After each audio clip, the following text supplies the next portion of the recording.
Will Taylor Hall be traded before the holiday roster freeze? And which NHL team right now is the current favorite to land his services for the remainder of the year? And will Penguins forward Alex Galchenyuk be on the move yet again? We'll discuss all the latest trade rumors coming up next.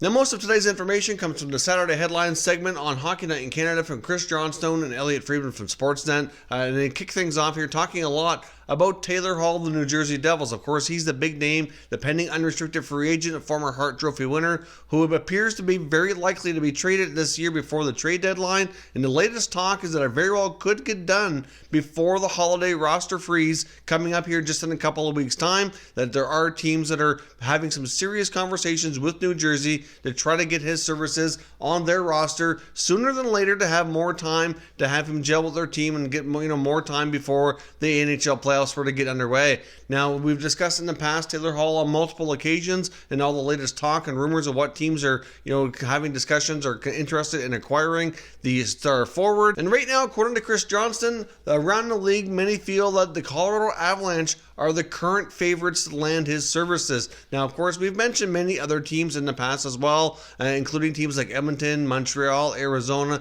and others, which is likely all true to some extent. There likely is a wide variety of interests around the league, but I do agree, and I've said myself on multiple occasions, that I felt the Colorado Avalanche were in a really excellent spot to make a big acquisition before the NHL trade deadline and to really have a shot at pushing themselves into becoming a really solid Stanley Cup contender. The Avalanche are a team who are really strong right now, but they may not be a real serious contender here just yet, but they've made a lot of strides over the past couple of years. They have a really solid group of forwards with Nathan MacKinnon, Gabriel Landeskog, Mikko Rantanen. They got some young, exciting defensemen on the back end led by Cale Makar. They've had pretty solid goaltending lately as well, and they've kind of becoming a contending team in the Western Conference, and a piece like Taylor Hall would really elevate them to being serious contenders. Now, the other big thing about the Avalanche here is that they're really, really well positioned compared to most other teams. They actually have a decent amount of salary cap space.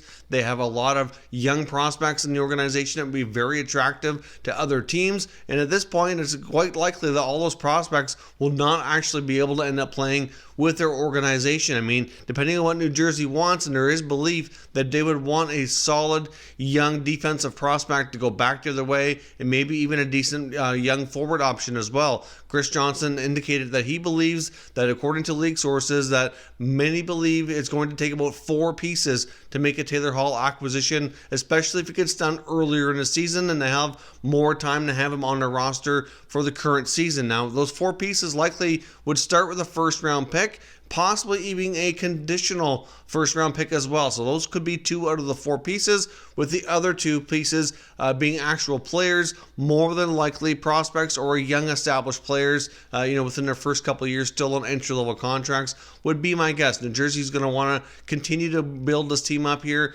and have some young players to go along with their existing group of young players like Nico Hischier and Jack Hughes to continue building this team, hopefully in the right direction. They've really kind of had some stumbles here in the past couple of years after making the playoffs a couple of years back and looked like they were really on the upswing, but things have really stalled here, and a lot of the moves that looked to be really solid moves this past offseason so far have basically backfired, and this team is really no further ahead than they were last year. You could even argue to a degree that they're really actually worse off than they were last year, at least based on results. I guess the one good thing that they did have during the offseason is Jack Hughes. I do think long-term he's going to be a potential franchise center iceman that they can continue to build around. You throw in Nico Hischier in the mix, and really they've got a solid 1-2 punch up the middle, but those 2 guys are going to need some time to mature and develop their game. Now back to the Avalanche here, and what they could possibly offer New Jersey. If you look at their prospects, they have a lot to offer. They have some great young defensive prospects like Bowen Byram, Connor Timmins. They've got some great forward prospects and some young players that are already, somewhat established, like a Tyson Jost and Martin Kaut, Shane Bowers. They've got Alex Newhook, just to name a few here. They've got a lot of guys that would be very interesting to New Jersey, like I said, without taking hardly anything off their roster. Maybe like a Tyson Jost might be a player that interests New Jersey, somebody with some NHL experience, but not quite as established as a top young player in the league here as of yet, but certainly was drafted with tons of potential. So I do think that the Colorado Avalanche here are extremely well positioned to make a big move. You throw in the cap space that they have, and really it could be a slam dunk move for this franchise to really add a player like that. Now, of course, could they sign him longer term? It is quite a possibility that they could. However, it could complicate things with some of their other younger players, like a Cale Makar, who's going to be needing an extension. Of course, McKinnon's still locked up for a few more years as well. But depending on the term, the money, and how the cap moves over the next few years, it could complicate things, somewhat down the road. And they very well may or may not want to extend him longer term as well. It's believed, based on Johnson's report on Headlines, that they would be interested either having him as a rental or possibly re-signing him as well to keep him around, depending on exactly how the contract negotiations would go. So, according to Johnson, the Avalanche are the current favorites around the NHL who could possibly land Taylor Hall before we get to the Christmas holiday roster freeze. Now, according to the Edmonton Journal and Kurt Levins, he's indicated that he has sources that says that the Devils have had really serious conversations with 3 teams, one of those being the Avalanche, the other 2 being the Edmonton Oilers and the Arizona Coyotes. Now, the Oilers and the Coyotes are currently fighting out the Pacific Division, trying to win the division title here, and both are in contention for that as of right now. We've heard Elliot Friedman also mention both of these teams in the past too, so I do see the fact that there would be interest. But as I've said before, when it comes to the Oilers and the Coyotes both, I understand why they would have interest. I just think the deal will be a lot more complicated than what the Avalanche could do. Of course, they both hardly have any salary cap space, and they just don't seem to me like they would have the necessary assets. Now, on the Oilers' sake, they would probably end up having to give up a guy like an Evan Bouchard, perhaps. Like I said, New Jersey's likely looking for a solid defensive prospect and maybe even a forward prospect as well. I could see the Oilers maybe having a forward prospect that might interest New Jersey. That's certainly possible, but would they really want to give up Evan Bouchard for potential Taylor Hall return? It is possible, I guess, but I guess if you're an Oilers fan, let me know what your thoughts on that would be. And when it comes to the Arizona Coyotes, they are tight up against the cap as well. They do have some younger players that might be of interest. I saw some reports indicating maybe Lawson Crouse, but I really don't see him being the centerpiece to land a guy like Taylor Hall. That's just not good enough, in my opinion, for New Jersey to consider trading their star players. So basically at this point, between those 2 reports, it indicates that New Jersey is telling other teams, make your best offer. Let us know what you're willing to do. We're not really having a lot of back and forth dialogue. It's you make your offer, we're going to analyze it, and I guess if it really looks interesting, we'll get back to you, is essentially what they're saying here. So will Taylor Hall be traded before the holiday roster freeze?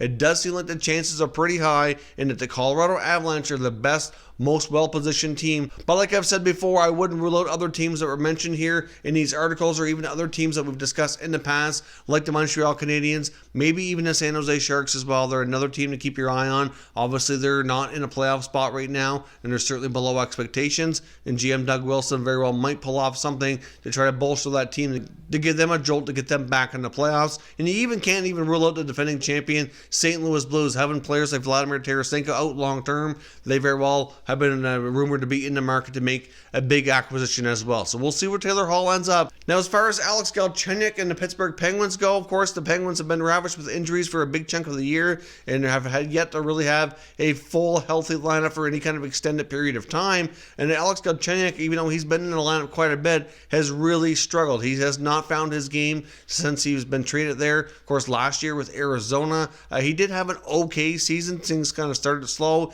He picked things up, ended up, finishing with 19 goals, over 40 points. It wasn't a terrible year, but it certainly wasn't quite as good as we had seen in the past, like when he peaked with Montreal on that 30-goal season. Of course, he's really been trying to get back to that ever since, and things have been getting worse instead of better on a fairly continuous basis year after year. Galchenyuk only has 2 goals in 21 games played this year, just not working out, even though he's had an opportunity to play a top 6 role with some pretty serious offensive players in the Penguins organization. He's just not getting it done, and there is belief that Jim Rutherford very well might try to shop the pending unrestricted free agent here sooner than later, once they have a more healthy lineup and they can afford to do without him within their forward group. I mean, clearly one team that's been mentioned is the Buffalo Sabres. Now, the Sabres, though, for the most part, have been coming across as being being a little bit desperate to acquire a forward, and they very well might take a chance on the former really high draft pick who has struggled and maybe can bounce back with their organization. Now, for the most part, the Sabres have had their fair share of injuries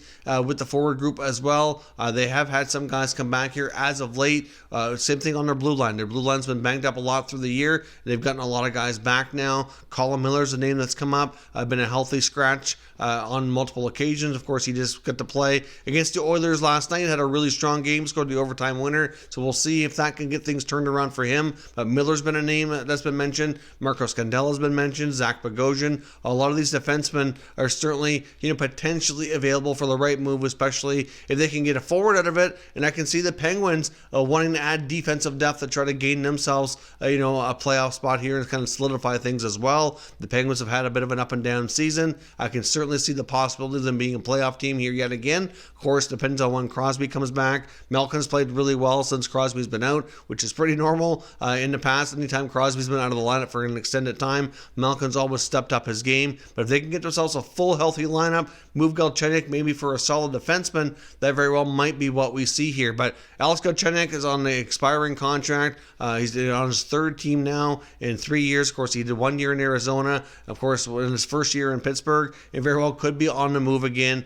It's really hard to say if he can get his career back on track and what kind of contract, if any, he's going to get beyond the current year. He's going to have to really pick things up in order to have a solid, decent contract for at least on a short-term basis beyond the current season. Now, he's still relatively young. He's only 25 years old. I could see another team after this year likely giving him something on a short-term basis, like a prove-it kind of contract. He'll have to reestablish himself here yet again. But obviously, that could very well be done. Right, for right now, looks like the patience might be running short from Jim Rutherford and the Penguins, and Galchenyuk could find himself on a move again, with Buffalo being a very likely destination. Now, there's also some belief as well that the Detroit Red Wings might be looking to trade Andreas Athanasiou as well, who's really struggled this year. They got a league worst plus-minus rating. Now, of course, I know that stat's not one that's really the most telling of the player's defensive play based on how it is tracked, but at the same time, when you're really that bad, it really has to show that you're really having a bad season. His goal scoring has not been where it needs to be as well.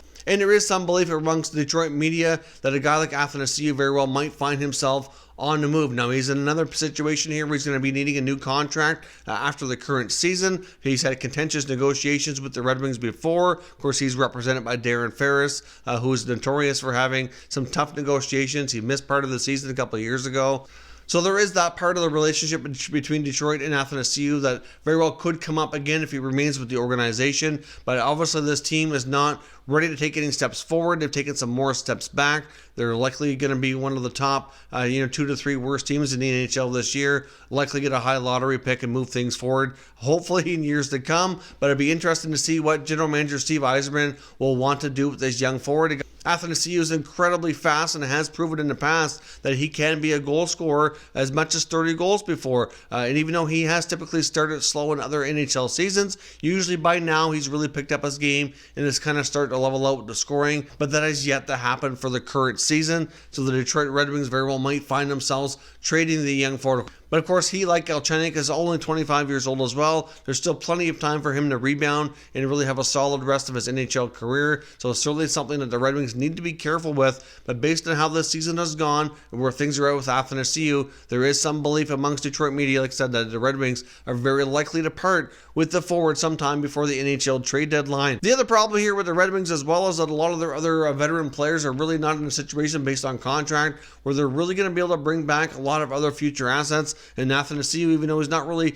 much of an older player, has been around long enough that he is a bit of a veteran guy who could possibly bring back a decent return, especially if he could get things going a little bit stronger here over the next few weeks before a deal could be made. So let me know what you think on the Red Wings possibly trading Andreas Athanasiou. Do you think it's the right move for Steve Yzerman to part with a young, speedy forward? And what could he possibly get in return to help move this rebuild forward? So, of course, as always, we'll know your thoughts and opinions and everything discussed here today. Will we see players like Taylor Hall and Alex Galchenyuk traded sooner than later, possibly as early as the holiday roster freeze coming up right before the Christmas holidays? Let me know your thoughts and potential mock trades down in the comment section and we can discuss further. If you're new to the channel, consider subscribing and turning on your notifications so you don't miss any future content. And give this video a thumbs up if you enjoyed it as well. I'd appreciate it if you did. As always, thank you for watching, and I will catch you next time.